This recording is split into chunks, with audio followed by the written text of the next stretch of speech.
ஒருவரின் சுண்டு விரலின் அளவை வைத்து சில விஷயங்களை நாம துல்லியமாக கணிக்க முடியும்.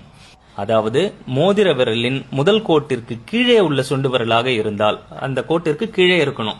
இவங்க ரொம்ப தன்னம்பிக்கை கொண்டவர்களாக இருப்பார்கள். ரொம்ப உற்சாகமான நபர்கள் தான் இந்த மாதிரி ஆட்கள். இவர்களிடம் எதிர்மறை எண்ணங்கள் இருக்கவே இருக்காது. மறப்போம் மன்னிப்போம் என்ற கொள்கையுடையவர்கள் தான் இவர்கள். இவர்கள் தங்கள் பக்கம் நியாயம் இருந்தால் விட்டுக் கொடுக்காமல் விவாதம் செய்வார்கள். அதே சமயம் தங்கள் பக்கம் தவறு இருந்தால் முதலில் மன்னிப்பு கேட்கும் பெருந்தன்மை உடையவர்களாகவும் இருப்பாங்க. வெளி உலகத்திற்கு உற்சாகமான நபர்களாக தெரிந்தாலும் தங்களின் உண்மையான உணர்ச்சிகளை வெளியே காட்டிக் கொள்ளாமல் தங்களின் மனதினுள்ளே தான் வைத்திருப்பார்கள். நண்பர்கள் மற்றும் குடும்பத்தினர் இவர்களின் மீது எப்போதும் நல்ல மதிப்பை வைத்திருப்பார்கள்.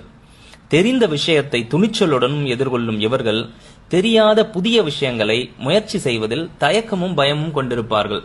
இந்த மாதிரி ஒரு குணாதிசயம் இருப்பவங்க யாரா இருக்கும்னு பார்த்தோம்னா சிறிய சுண்டு விரல், அதாவது மோதிர விரலின் முதல் கோட்டிற்கு கீழே உள்ள சுண்டு விரலாக இருந்தா நம்ம பார்த்த இந்த 9 குணாதிசயங்கள் கொண்டவர்களாக இருப்பார்கள்.